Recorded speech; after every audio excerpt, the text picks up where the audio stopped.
Assalamu alaikum wa rahmatullahi wa barakatuh. Barkanmu da sake kasancewa a cikin wannan course na website design and development. Ga abubuwan da za mu yi a lesson 11. Style the HTML body and edit style from the body element. Apply one style over another. Override class declaration by styling ID. Override class declaration with inline style. Override all other styles using important. Colors. Use hex code for specific colors. Use abbreviated hex codes. Use RGB values to color elements. Use RGB to mix color. Use RGBA to make a transparent color.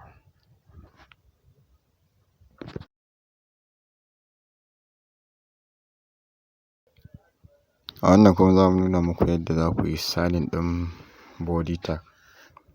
Shi wannan body tag ɗin for general ne, kamar yadda ake styling ɗin kowane irin tag. Za ka zo ka yi selecting ɗin shi na tag ɗin shi. Za mu saka body a cikin style ɗinmu, sai mu yi opening block na curly braces, sannan sai mu sa kamar background color.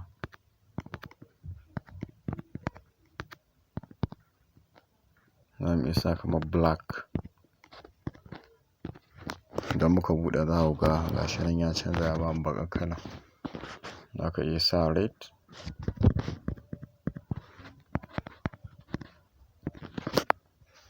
To gashi nan dai haka dai ake styling ɗin wannan body tag ɗin. Ka selecting ɗin shi da tag ɗin shi ka sa body, sai kuma ka je ka ba shi style ɗin da kake so. In ka ga dama za ka iya sa mai class attribute a ciki ko na ID, amma dai an fi aiki da body ɗin dai wajen styling ɗin. Sai ka selecting body, sai kawai ka ba shi style.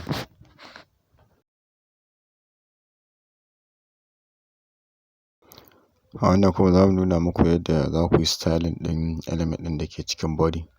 Kamar yadda CSS yake cascading style sheet na ma'ana cascading, dukkanin style ɗin da ka yi apply a cikin parent tag to zai kuma je access zuwa child tag ɗin, inda ba ka je individually ka canja style ɗin shi ba. Kamar yadda za ku gani gashi nan wannan body ɗin background color na gray ne, sai kuma wannan text ɗin na welcome shi kuma black ne. To yanzu idan muka dawo nan za ku ga a cikin body ne, idan muka saka kamar gashi nan background color gray, sai muka zo muka sa color, mu sa kamar white. To za ku ga text ɗin na welcome ya canza. Idan muka maida background color black ma abin zai fi fitowa sosai. Gashi nan za ku gani nan muka ƙara kamar mu sa kamar pink. Gashi nan za ku gani duk dai irin kalar da ka sa a cikin body za ka ga ba sai ka zo cikin actual H1 ɗin ba ko text ɗin ka yi wannan abin da ka sa, inda ka sa na kala ne to zai je cascading akan ragowar element ɗin.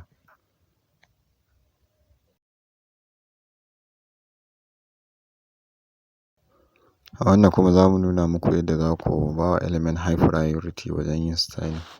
Kamar yadda za ku gani wannan gashi nan na body ne, sai muka yi cascading gashi nan, muka inheritance. Wannan ya bamu background color black, sai kuma text ɗin na welcome ya zama yellow color. To idan kana so ka yi ba da high priority a kai, sai ka zo ka sa kamar class. Za ka iya sa ID ma, amma bari mu sa da class ɗin mu sa kamar header haka. Sai mu zo nan sai mu selecting ɗin shi, sai mu sa dot header. To nan maimakon style ɗin farko duk kalar da muka, da irin style ɗin da muka ba shi zai ɗauka, sai ya ƙyale na wancan da aka yi inheriting ɗin shi a cikin body. Mu sa kamar class, tunda already da yellow ne bari mu mai da shi red. Kun ga ya zama ja. In ka ga dama za ka iya mai da shi white. Indai ka yi styling ɗin shi, ka yi selecting da class, to zai rabu da wancan sai kuma ya dawo wannan kuma gashi nan. Amma inda za mu ɓata wannan class ɗin, muna buɗewa za ku ga ya ɗauki asalin na farko kenan.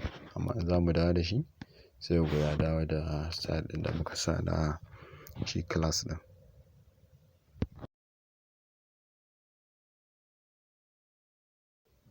A wannan kuma za mu nuna muku yadda za ku yi overriding ɗin class style using ID. Kamar yadda kuke ganin nan ga class nan mun sa na header, to still ma za ka iya ƙara ID attribute ɗinka a ciki, sai ka zo ciki ka sa ID. Saboda shi ID kun san unique ne na abu, to kamar ya fi high priority kenan, sai override ɗin dukkanin wani style da ka sa na class. Kaddara a ce wannan class ɗin nan da ka sa idan suna da yawa ne, sai kuma ya zamana cewa akwai wani specific guda ɗaya da kake so ka ɗan canja mai wani abu, to shine amfanin using wannan ID ɗin. Sai ka zo ka sa tsura wannan abun ka saka mai ID, sai ka je ka ɗan ƙara mai abin da za ka ƙara. Yanzu kamar wannan mun sa ID sai mu sa head.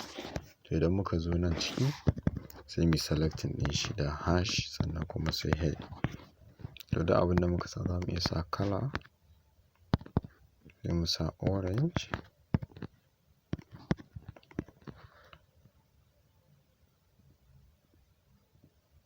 Na gashi na kuma kalar ta canza ta orange. Zan iya ƙara mai background color na kamar maroon. Gashi na kun ga ID ɗin yayi overriding ɗin wancan class ɗin da silma na can farko da aka inheriting a cikin body tag.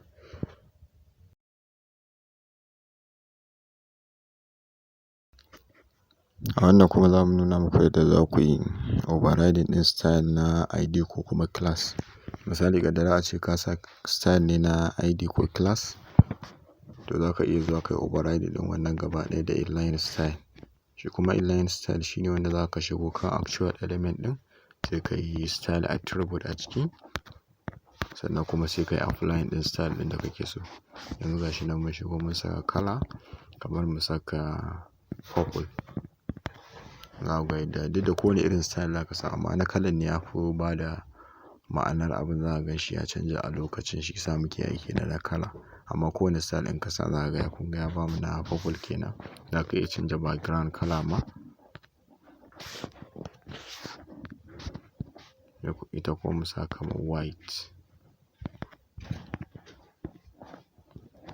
Kun ga yadda ya bamu, to wannan da inline style kenan. Yayi overriding ɗin na class ɗin da na ID ɗin gabaki ɗaya. Shi ma amfanin shi wajen idan kana so ka yi styling ɗin wani individual element, bayan ka gama ba su gaba ɗaya kamar in group style kenan, sai kuma ka zo actual element ɗin nan sai ka yi styling ɗin shi kaɗai using inline style.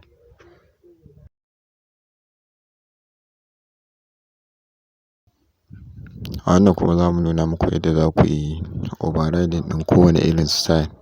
Ko da na inline ne, ko na ID ne, ko na class ne, ko ma ina ka sa shi. Shi wannan wani CSS kamar property ne ake aiki da shi wajen yin overriding ɗin kowane irin style. Ya danganta, misali shi ana aiki da shi ne wajen misali ka gama yin styling na in group da inline ko wanne dai, sai kuma ka ga wani abu kana so ka canja shi amma ko bai canza ba, to sai ka zo ka yi aiki da wannan property ɗin domin ka ɗora mai wannan styling ɗin nashi. Shi dai ana aiki da shi ne misali cikin ID ko kuma class. Idan individual element ne sai ka zo cikin ID sai ka ƙara. Kuma kamar in group ne kake so ka musu overriding na wannan style ɗin, to sai ka zo cikin class sai ka sa shi. Yanzu kamar wannan za mu zo cikin ID, ga kala nan mu sa kamar green. Idan muka buɗe za ku ga bata bamu green ba saboda already mun yi overriding a cikin inline. To idan na zo nan green ɗin sai na yi space, sannan sai na zo na sa exclamation mark, sai kuma na dawo sai na sa important. Na rubuta ta a haka important. Babu space a tsakani, ga exclamation sannan kuma sai important, saboda screen ɗin ne shi yasa take saukowa ƙasa. Amma in ka yi exclamation a haɗe sannan sai ka sa important. To muna shiga bara ku gani. Kun ga ya bamu green. To haka ko da background color ne shi ma in ka zo ka rubuta shi, za mu saka background color kamar mu saka red. Za ku ga red ɗin bata hau ba.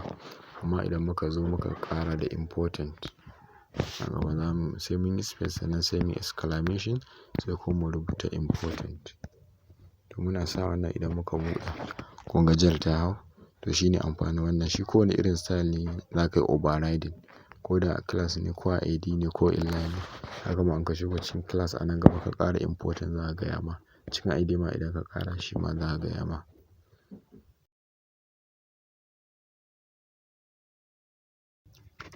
CSS kala dai sun rabu kaso daban-daban aƙalla guda 4 zuwa sama.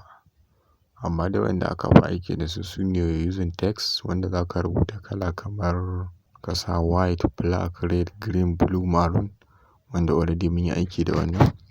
Sai kuma hex code, sai kuma hexadecimal wanda za ka ga kamar letoci ne mix na leta da namba ne guda 6 amma suna farawa da hash sai kuma aka ƙara su a gaba. Su ne na hex code sannan kuma RGB shine red, green and blue wanda za a yi using da su sai a yi varying ɗin value ɗin su masu bada kala.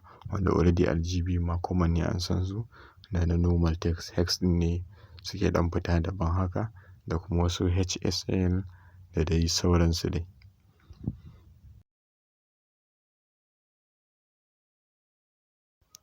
A wannan kuma za mu yi using hex code domin mu canza wa element ɗin mu kala.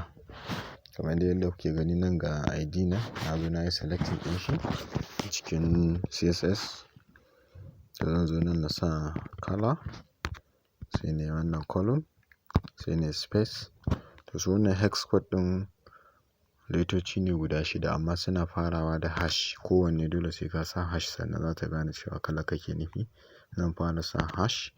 To kala dai ta farko normally kamar black tana farawa ne da 0. Kun ga na yi 0 biyu sai ya ƙara biyu sai ya ƙara biyu. Kun ga 0 shida kenan. To wannan zai bamu black kala kenan. Da already ma dai ko da ba mu sa ta ba dai rubutun a haka yake black ne. To amma inda za mu gane cewa black ɗin ne nan zan iya sa background kala. To idan na yi mana hash ɗin sai na sa 0 shida. Hash nan guda 6 sai ka kula sosai. Kun ga ya bamu black background kala kenan. Idan kana so ka canza kala ka sa kamar red sai ka sa FF sannan sai ka ƙara 00 kuma 4 kenan sai ka ƙara 00. To in ka rufe ka buɗe kun ga ya bamu jan kala kenan. Idan kana so kuma ka sa green shi ma za ka fara da hash ɗin ne sai ka sa 00 sai ka yi FF sannan kuma 00. To wannan zai baka green kala kenan. Kun ga ya bamu green. To haka dai kalolin suke daidai ga su nan iri-iri. In kana so ka sa blue ma shi ma za ka yi 00 sannan sai ka ƙara 00 sannan kuma FF. Za ka ga ya baka blue kala. Kun ga ya bamu blue. Haka in za ka sa orange kala ma. Idan haka ake using da wannan abun dai barkatai kaloli iri-iri ake mixing. Maybe ma za ka iya haɗa letoci ƙwaya 6 za su yi kalar da za su baka. Ya dai danganta dai. Yanzu nan kamar in zan saka wannan. Wannan zan rubuta orange kala ne. Kun ga na FF sannan A5 kuma 4 kenan. Kar dai su wuce 6. Kun ga ya bani orange kala. Amma za ka iya searching a kan Google domin ka gan su da yawa. Suna nan in ka yi searching abu ka sa hex code za a nuno masu kaloli iri-iri. Maybe ma yadda za ka yi searching ɗin kamar sai ka sa kamar maroon kala sai ka sa maroon hex code sai ga sun kama ga maroon ɗin yadda take sannan kuma ga kuma hex code ɗinta yadda za ka rubuta ta da kuma varying na maroon ɗin light maroon ne dark maroon haka. Ya dai danganta da irin su blue black ɗin nan sea blue haka da dai sauransu dai.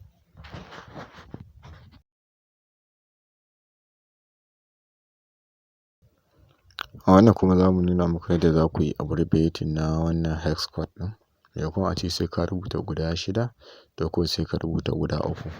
Amma idan kuka kula kamar idan zan rubuta baƙar kala ko kuma kamar green haka da muka sa mata 00 amma sai mun fara da hash kar ku manta muka yi 00 sannan sai muka yi FF sannan muka ƙara 00 idan muka buɗe za ku ga ta bamu green gashi nan. Maimakon ace sai mun rubuta wannan guda shida kawai sai mu skipping tunda mun san 0 biyu ne a farko to sai mu sa ɗaya. Sannan second kuma mun san F guda biyu ce ita ma sai mu sa ɗaya. Sannan kuma ƙarshe ma 0 biyu ne sai mu saka guda ɗaya. To idan muka rufe nan muna buɗewa kun ga ya bamu green kenan. Idan muka zo kamar kan red da ya bamu na farko shi ma mun san F ce guda biyu a farko to shi ma sai mu sa guda ɗaya. Sannan biyu 0 biyu ne sannan ga wani 0 biyu kuma 0 huɗu sai mu replace da biyu. Mu dai kamar raba abin gida biyu ne idan ace letocin sun zo iri ɗaya a jere guda biyu. Yanzu nan gashi nan kuma ya bamu red. To haka dai mutum zai ta sassauya. Idan black ɗin kake son sawa shi ma za ka sa kawai 0 uku ne kawai sai ga ya baka black shi ma. Ya dai danganta amma sai idan sun zo iri ɗaya guda biyu a jere. Amma in dai daban-daban ne to dole sai ka rubuta su kowanne ɗaya bayan ɗaya kenan har zuwa adadin shida.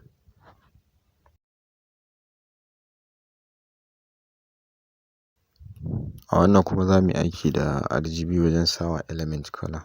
Already wancan mun yi aiki da hex code to sai kuma RGB. Kuma dai normally za ka shigo cikin element ɗinka ne ko inline ne ko kuma using ID ne ko class sai ka zo sai ka rubuta RGB. Kuma shi RGB sannan sai ka yi bracket. To a cikin nan ne za ka saka value ɗinka. Yadda kuke gani RGB red, green and blue. To a haka shi ma yake suma value guda uku ake sawa. Amma shi kuma range ɗin value ɗin sai yana fara daga 0 zuwa 255 ya zama 255 kenan. Misali daga 0 sannan kuma za ka iya sa 255. Baya haura nan shine iya range ɗinsu. To na farko yanzu idan ina so na sa kamar ja kala in kuka kula kun ga wannan R tana nufin red kenan. To sai ne 255 misali ƙarshe kenan. Sai ne comma sai na saka 0 ya zama green ɗin nan ta zama 0 kenan na kuma yin comma sai kun rinƙa raba su da comma saboda ba kamar wa'incan bane misalan sai na kuma sa 0. To yanzu idan na buɗe kun ga ya bani ja kala kenan red kala. To idan ina son kuma sa kamar green za ku iya canza shi ma dai yadda muka yi wannan na farko za mu sa 0 sai mu comma tunda G ce a tsakiya sai mu yi mata 255 sai mu kuma yin comma sannan sai mu sa 0. Idan muka buɗe kun ga ya bamu green. To shi ma haka sai kuma idan muna son mu sa blue shi ma in za ku canza za mu sa 0 na farko mu comma kuma yin 0 mu kuma yin comma sai kuma sa 255 a ƙarshe sai ta wannan kenan.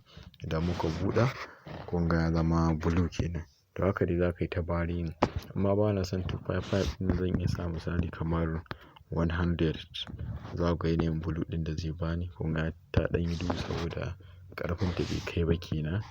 In kuma ta 0 gabaki ɗayan sai na buɗe kun ga ya zama tsurar black kenan. Idan kuma na sa duka 255 bara ku ga abin da zai bani. 255 sai ne comma ko ce 255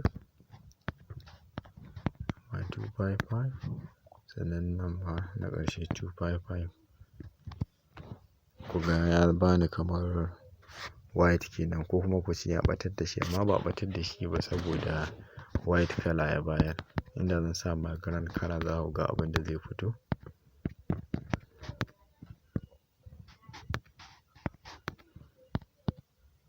Bari nayi aiki da na hex code sai na sa 0 0 0 0 0. Kun ga background kala black ga kuma text ɗin ya zama white kenan. Shi ma in muna son mu sa RGB na white ɗin ko kuma na black sai mu sa RGB. Bracket sai mu 0 0 0 shi kenan. Shi ma ya bamu black background kala kenan.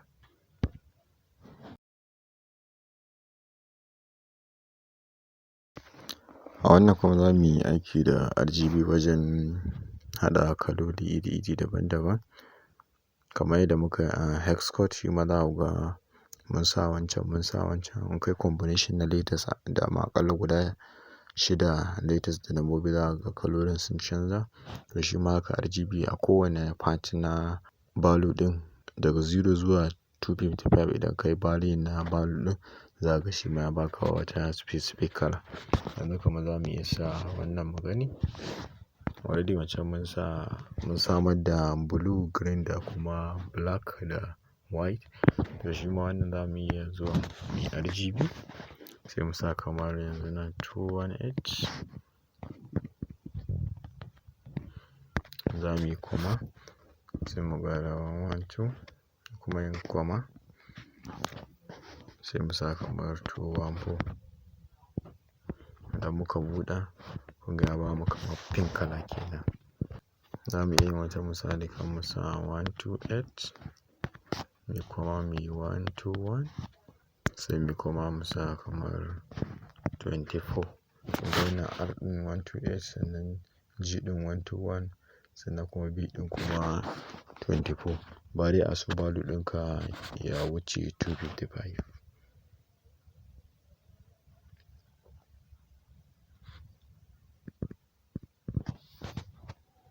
Za mu iya ƙara wata misali mai kamar 110. Duk dai value dai da za ka yi ta yi na value ɗin to za ka ga ya baka wata specific kala a ciki. Amma dai da idan kai searching a Google za ka gansu daban daban. Amfanin wannan idan ka zo yin wani project ɗin ne kawai sai ka je kai searching ɗin kamar already ka san sunan kala da kuma kana so ka sa ta ne na RGB. Kuma abin da ma ya sa aka fi aiki da wannan RGB ɗin da wannan hex code ɗin musamman ma na hex code ɗin saboda sun fi supporting na kowace irin browser. Wani lokacin idan ka rubuta tsurar sunan kalar misali kamar yanzu misali ace red color duk da already ana supporting ɗin red amma ka samu wani sunan sai ka saka sunan kala to sai ya zamana cewa idan browser mutum bata san wannan sunan ba sai ga ta bashi wata kalar da ba ita kenan ba ko kuma abin ya zama black kala kenan.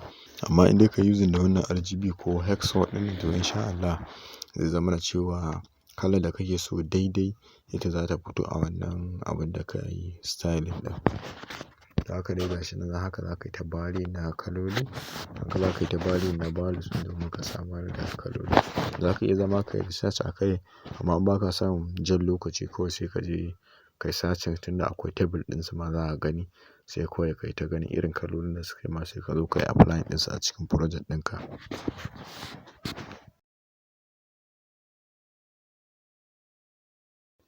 A wannan kuma za mu yi aiki da RGBA wajen samar da transparent kala kamar kalar da za ka rinƙa ganin abun da ke bayan ta kenan.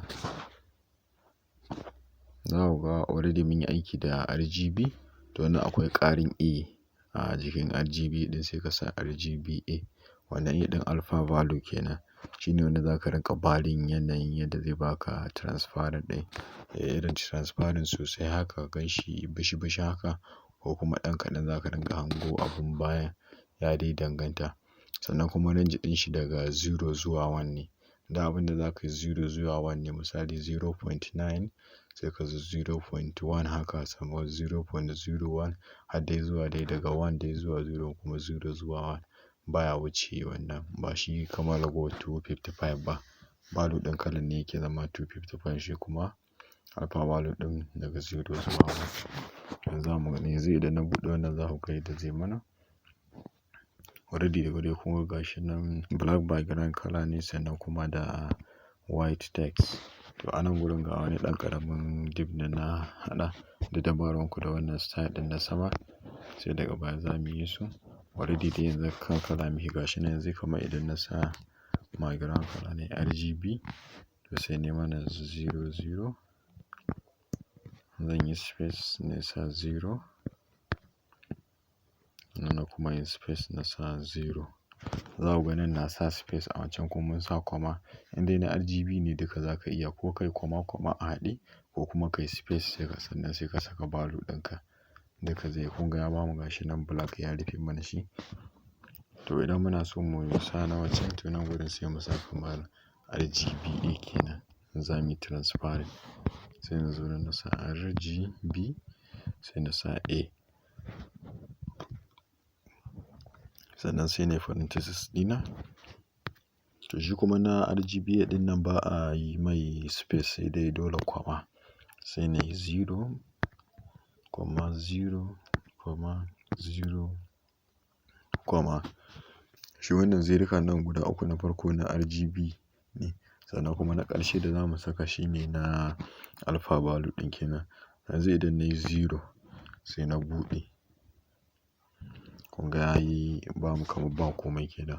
Amma idan nan gurin na zo na sa 0 ko kuma na sa 1 ma bara ku gani, kun ga ya dawo mana da kala. Yanzu idan na sa kuma 0.5, kun ga rabi ɗaya kenan ko, kun ga ya mana bashi kenan muna hango abun baya. To haka idan zan ta bari kamar na sa 0.3, kun ga ya fito da abun baya sosai. Sannan in na sa 0.1 ma, kuma shi very light haka. Amma inda zan sa 0.7, za ku ɗan duhu sosai. To balantana ma na sa 0.9, shi kuma kun gan shi duhu ne dinɗim haka dai. To shi ne ma'ana wannan alpha value ɗin. Shi ma dai kamar wancan misali yanzu za ka iya sa kamar red, na sa 255 gashi nan 00 nan red ne, kun ga ya bamu. To ina so ne ta transparency na zo na ƙarshen nan sai ne ta transparent ina bari, kun ga ya bamu light gashi nan. Shi ba irin light kala za a ce ba sai dai transparent, duk duhun kala da haskenta already in ka sata RGB za ka ga ta rufe abin da ke bayanta.